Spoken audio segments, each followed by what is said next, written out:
You're listening to Switched On Australia, the podcast that tracks the opportunities and challenges of electrifying everything, everywhere. Switched On is brought to you by the publishers of Renew Economy, Australia's best informed, most read website focusing on the green energy transition, and is supported by Boundless Earth. Boundless Earth uses philanthropy, investment and direct advocacy to help Australia become a global force in a decarbonised world. Hello and welcome to the Switched On Australia podcast. I'm Anne Delaney. Thanks for tuning in.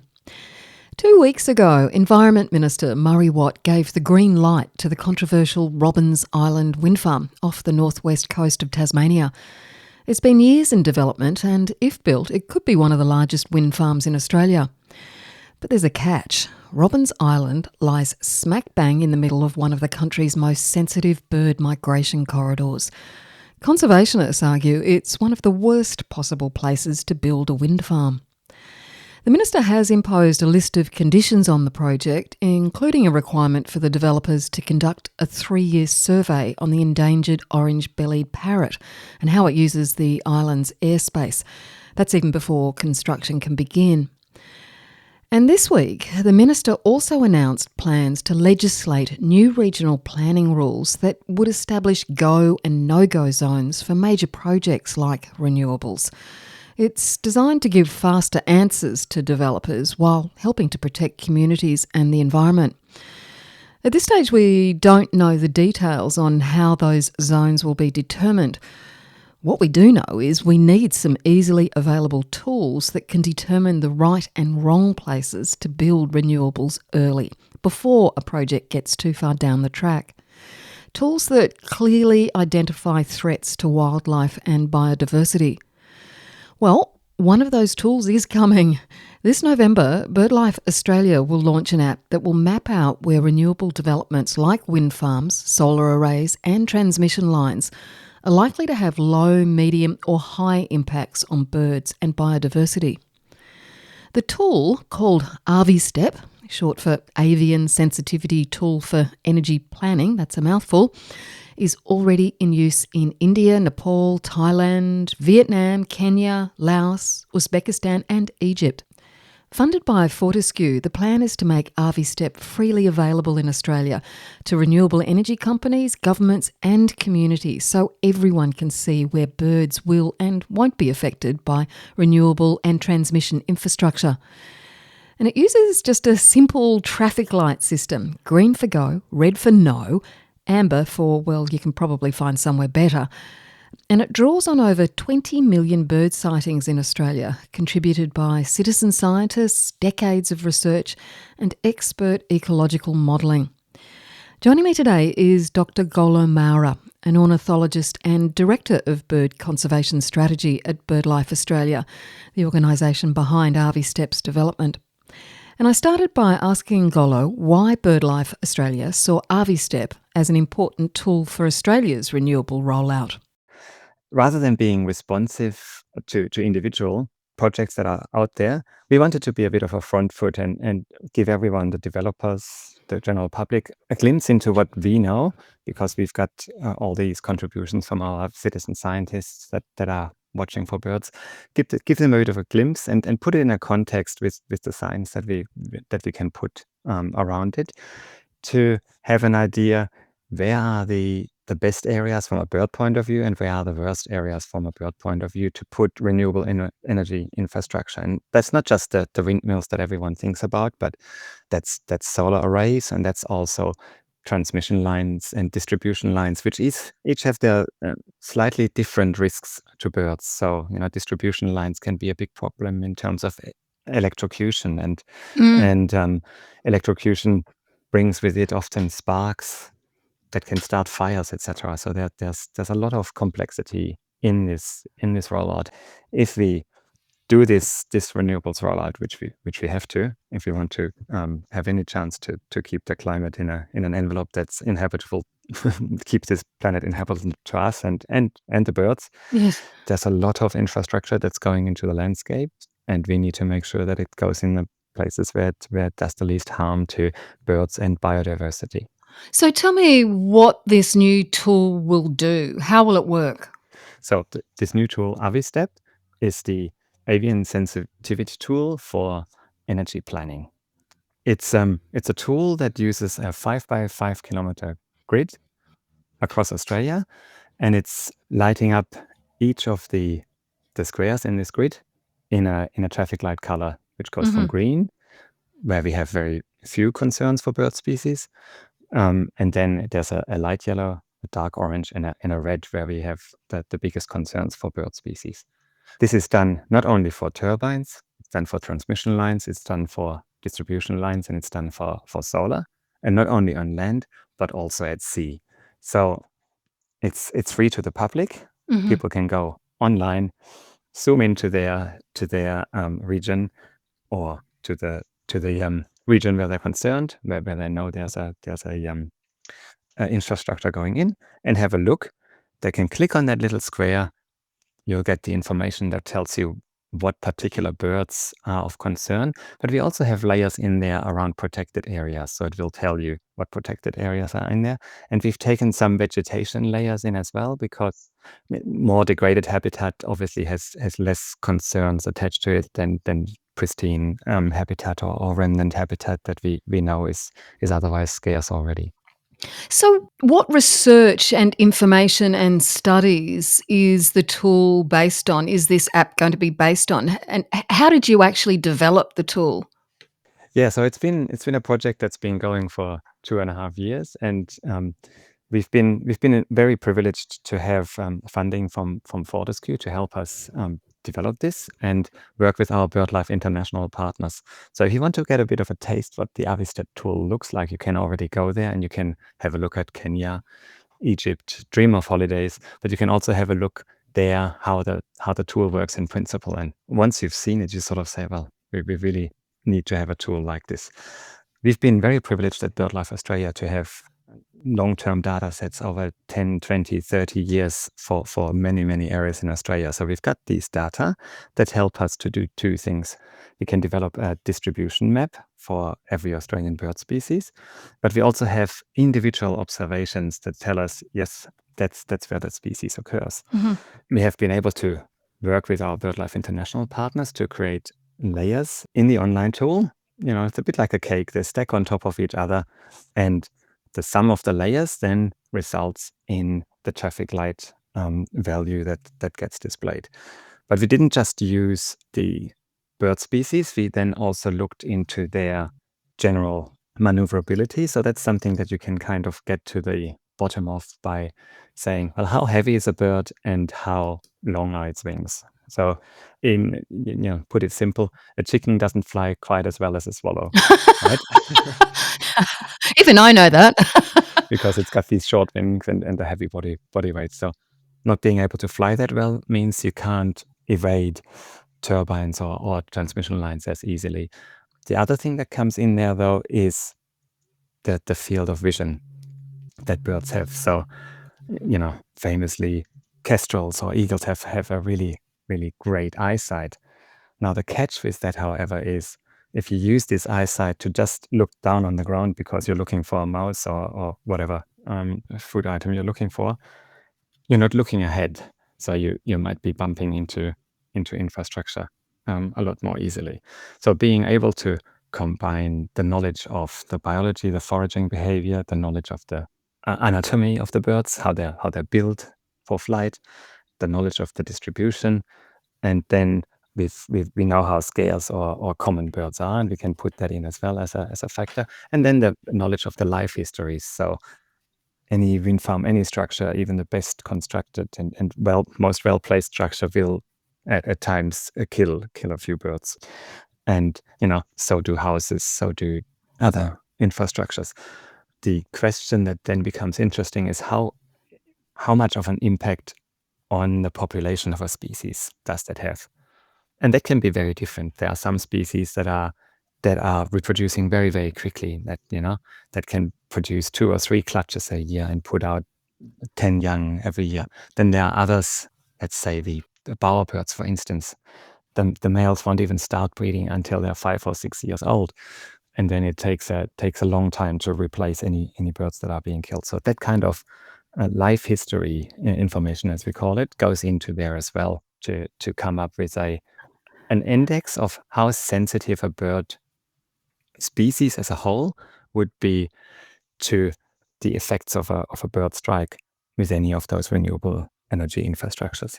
So what you're telling me, Golo, is that you're trying to base this tool on the best available scientific information that we have about bird life, bird habitat, bird distribution, migration patterns, etc. You're trying to ground it in science. Yes, and not only that, so we've got this incredible wealth of over 20 million bird records for Australia, thanks to our citizen scientists and some of our staff members. But a lot of the data is collected by the citizen scientists out there in the communities, which I think adds a particular value to it. Not only is it excellent data of the people that know the places the best, but it also really gives people some ownership of the tool that we have been able to put together. So it's not someone somewhere drawing up stuff. It's your data, that people have contributed to bird data and other tools to really be able to map this out.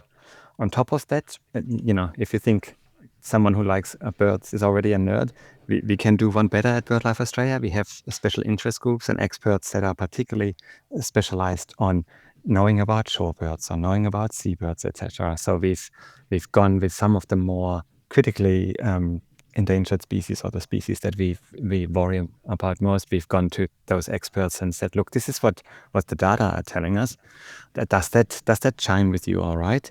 Because BirdLife has been around for so long, we have also got a great network of external experts. So one example would be our data looking at the anatomy. You look at a species called the needle-tailed swift, which is extremely thin wings. It flies most of its life. It's the fastest bird in supported flight, and you think, oh God, they're not going to have any problems with wind farms. They'll be able to go through there. But we do know that they are one of the species that is most frequently affected by wind farm strikes. So we went out to Michael Tarberton, one of the world experts on swifts, and said, what's not right here? And he gave us some advice about, I guess, the very fact that they are so fast, these birds, also means, while theoretically they can turn really fast, but if you're going really, really fast, and I guess you know that from driving, turning fast is still going to be tricky. So that's probably why they are being hit. And based on that information, we adjusted our map as well. So we really tried to go out to experts and double check that, especially for species where there is huge conservation concerns. Bird strikes are often raised by opponents of renewables, particularly wind farms, and that's not because they care about birds, Golo, but because they just want to block renewables. Yeah. What concrete data do we have on the impact that poorly sited renewable energy projects are having on birds? Yeah, so that's a bit of a tricky one. A lot of people that are genuinely concerned about their birds, and that is a very valid concern to have. And I guess, being a little bit behind the eight ball in Australia, we have opportunities to look overseas as well at bird strike effects. Many proponents of wind farms that are already running are collecting data. Given what you've just said, this is data that doesn't often get shared very freely. So there's a relationship of trust that you have to have with consultants or developers to be able to get some insights into that data. So the companies aren't releasing that information, you're saying? They're not forced to release that information. They have to collect it. They have to work with the government to provide those data, but they don't have to make it publicly available. Some do, some don't. And from that, like the example I just talked about, from that we know that swifts are the number one bird species. That seems to be the way the wind farms are currently placed in Australia, are the number one species that is affected by that. And then, as I say, we've got that opportunity to look a little bit overseas. So one species that I'm fairly concerned about in Australia, that's actually currently not even listed as threatened, is the Australian bustard. We know from the Great Indian bustard that they are very, very prone to flying into transmission line. That's because of their biology. They are ground-living species. They have the eyes on the side of their head so that they get a nice 360 view, but a bit like horses, how horses can't see right in Yeah. front of them. That's the same for the bustards. So they don't have that sight right in front of them. In addition, they are very heavy, broad-winged birds. Are not very, very maneuverable. So they hit transmission lines a lot. That's something where we sort of are really benefiting from being a little bit behind the renewables rollout, where we can say we don't have the data in Australia, but we know from the type of bird it is that this is a bit of a concern. I was just wondering where bird collisions with turbines really sit on the list of threats that birds are experiencing. Yeah. I mean, my understanding is that some global studies say that they rank them far below habitat destruction, invasive species, and climate change. Yes, and I think that is generally correct. And this is where this is exactly where the AVISTEP tool sort of fits in. If you don't put wind farms in the wrong places, it is just a minor threat as compared to the threats of climate change and other things. I mean, there's been a recent study come out by one of the co-authors being Professor James Watson from Queensland University that showed how climate change is affecting birds even in pristine habitats because those heat waves are knocking them off the perch. So, there's a real imperative to get off the drip of hydrocarbons. But in terms of if you place them in the right spot, you're having minor effects on threatened species. That's one of the things that we're really worried about. So what for instance, one of the most threatened species in Australia is, of course, the regent honeyeater. We know where their stronghold is for breeding in the Tamalpan woodlands in the Hunter. We know where their stronghold is for wintering. That's in the Capertee Valley. And we know in between they occur, they go across the Blue Mountains World Heritage Area. So this is something where we say that's really something that should be in red. That should be, all the lights should be flashing. That's not a great place to put a wind turbine, because once you're down to 400 birds, I mean, we're at the point where we are captive breeding birds to augment the natural population, because they're running the gauntlet with all these other risks, sugar gliders preying on their nests, fighting with noisy miners, etc. There, one or two birds can already make a difference in the population. So don't put wind farms there, and you're reducing that negative impact on bird populations immediately. So BirdLife Australia is not in any way saying that we shouldn't be building wind farms. It's just saying that we need to build them in the places where they're not going to threaten already threatened birds. Yeah, so that's right. We're not per se saying, no, we don't want wind farms, we don't want transmission lines, we don't want solar panels. That's not what we're saying. What we're saying is, with this tool, you can actually find out where the best places are to site those if you want to bring those threats for birds and their habitats down. And then you have a much safer rollout of this. This whole thing has to be seen in the mitigation hierarchy. You don't want to build wind farms that we don't actually need because we have the energy. And I think we're hearing about, I think, world-leading uptake in Australia of solar panels and batteries, etc. That's actually was something that we probably didn't expect to happen at quite that level. But that then removes, for instance, the need for saying, well, do we really need that wind farm here? Do we really need those transmission lines if we can produce some of the energy closer to the house? So that's the first step of the mitigation hierarchy. And then you go further down and say, no, we definitely need a wind farm. And then you look at that location and say, well, if we put it here, we might get a little bit less power output, but we don't have those negative biodiversity effects that species really can't afford to have at this stage, especially the threatened ones. Only once you've done that, you look at specific actions at the specific wind farm that is shut down on demand. When you see an eagle coming, there's modern systems out there that can actually get it 80 or 90% right by a camera and say, well, there's something on the horizon, shut down that wind farm now.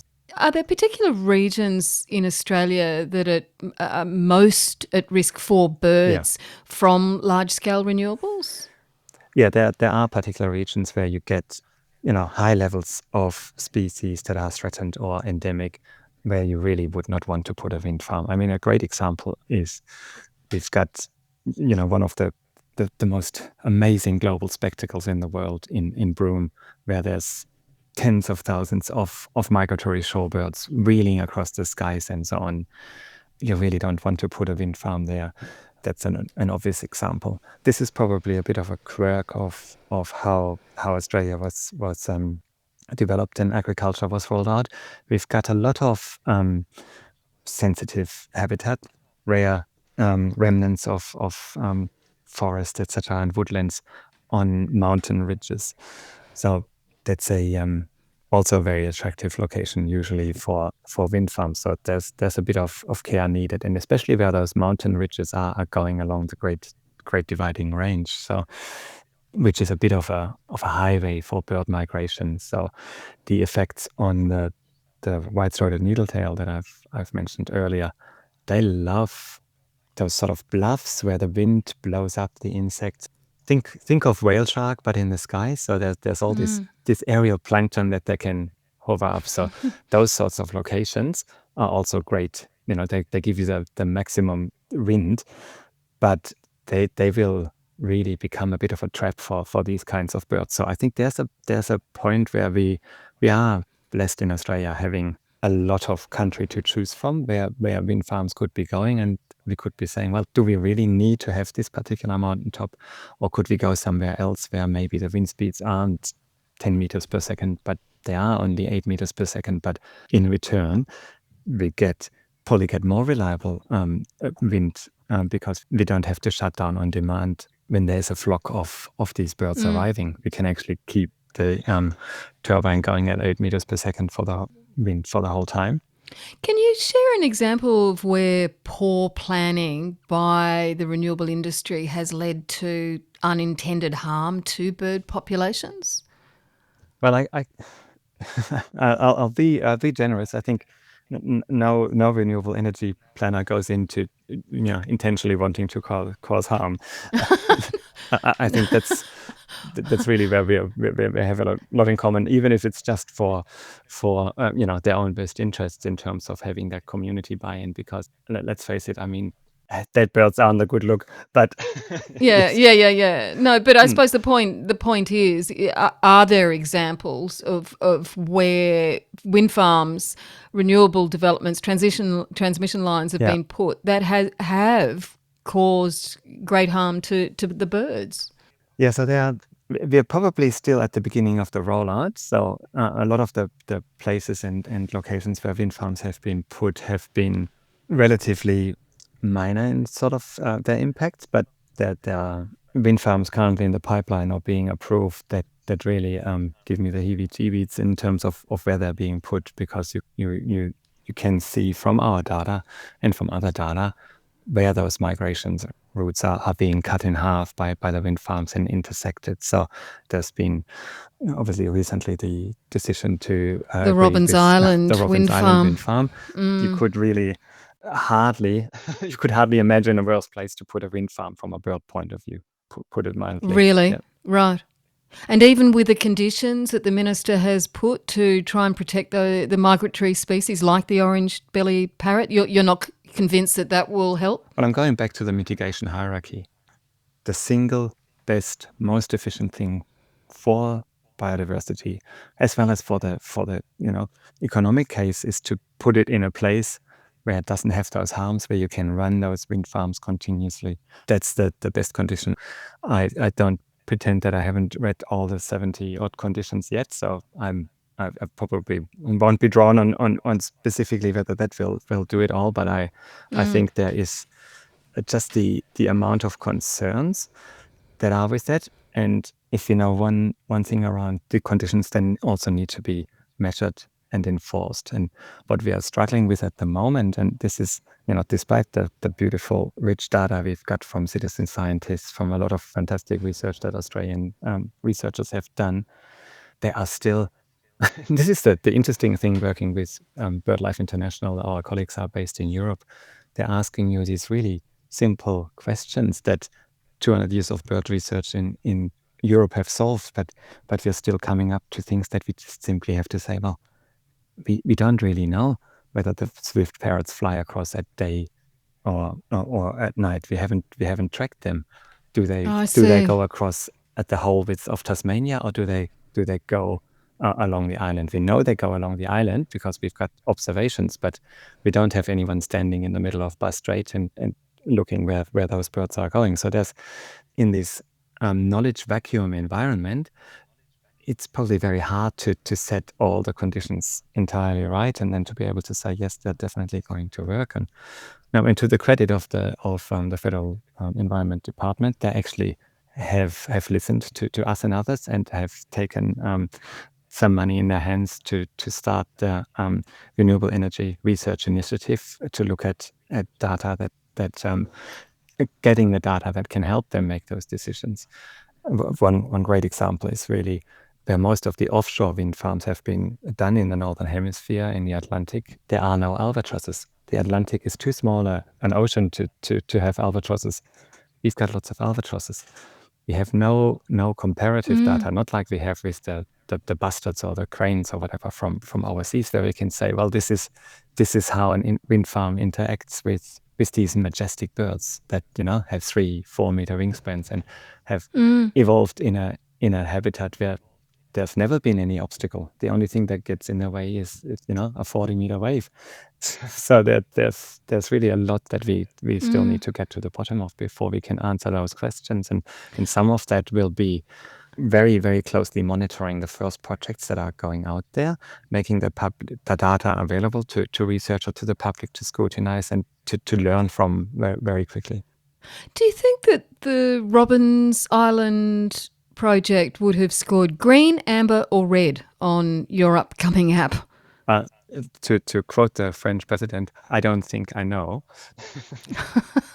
It is bright red.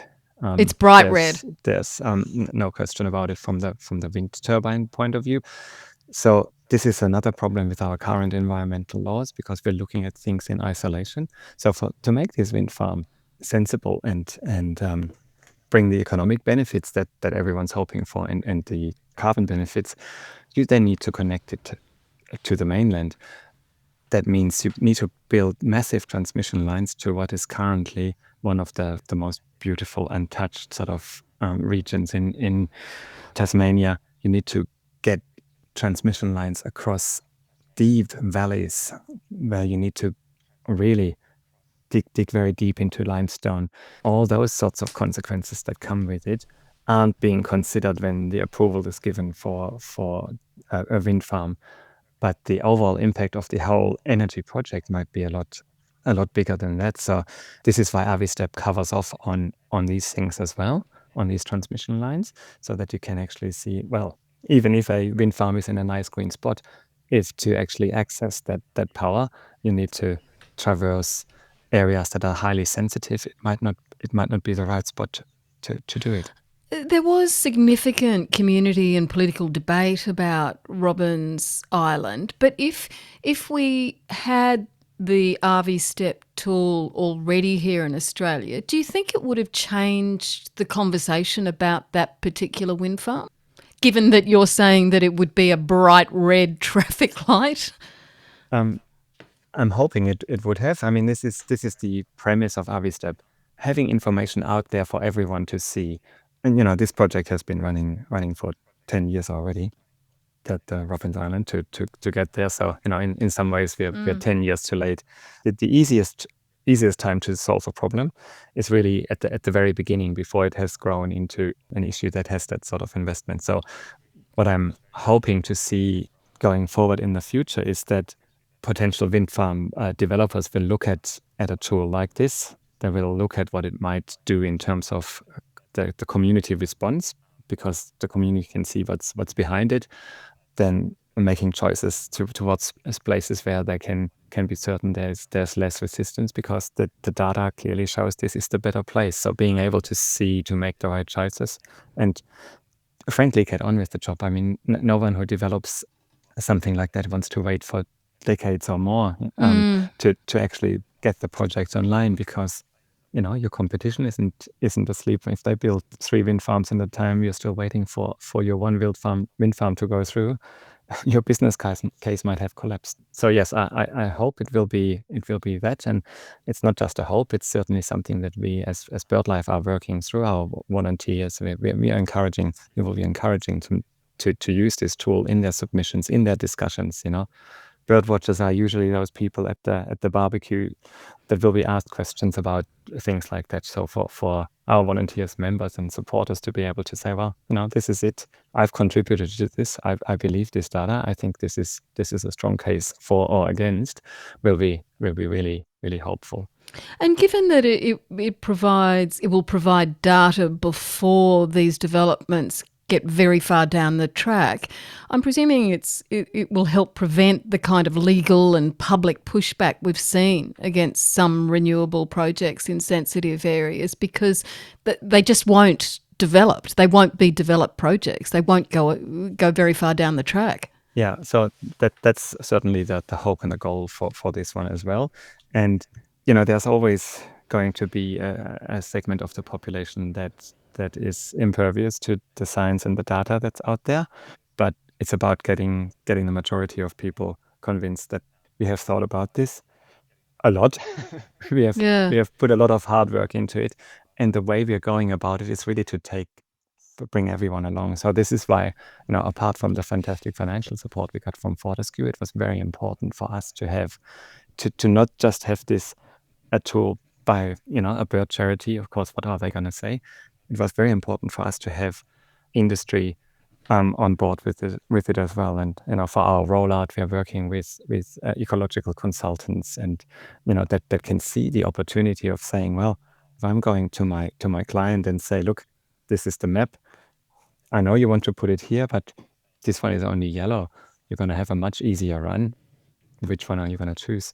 Yeah. So that's really what we're hoping for. So get the willing that are wanting to make that change to improve the climate, the right tools to get on with the job.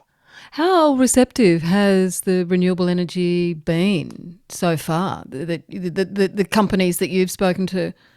So yeah, this is great working in an international context, as we can with BirdLife Australia. We've got our we're part of the world's biggest conservation partnership with BirdLife International. So some of the international heavyweights in the renewable space are already socialized with this tool, because currently there are versions out for it for India, Vietnam, Kenya, Egypt, and so on. So they've already seen this tool. So for them, it's obviously that's something that we need.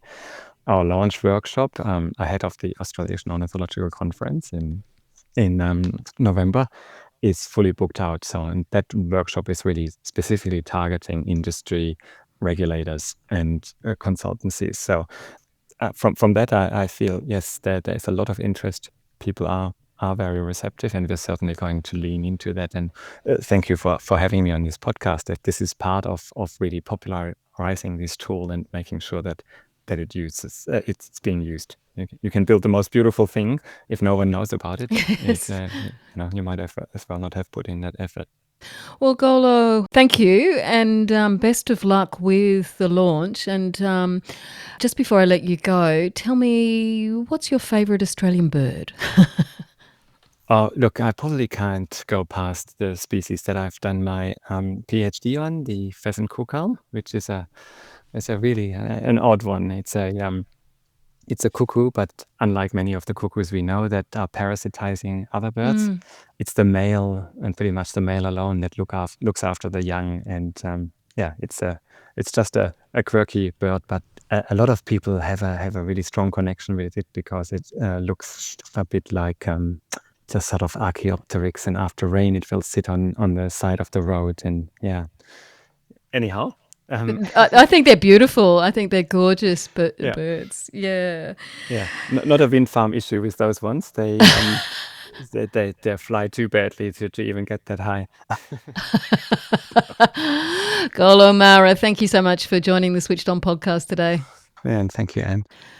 And Dr. Golo Maurer is an ornithologist and Director of Bird Conservation Strategy at BirdLife Australia. The AVISTEP app will launch here in Australia in late November, and I'll be sure to give you a heads up when it's live.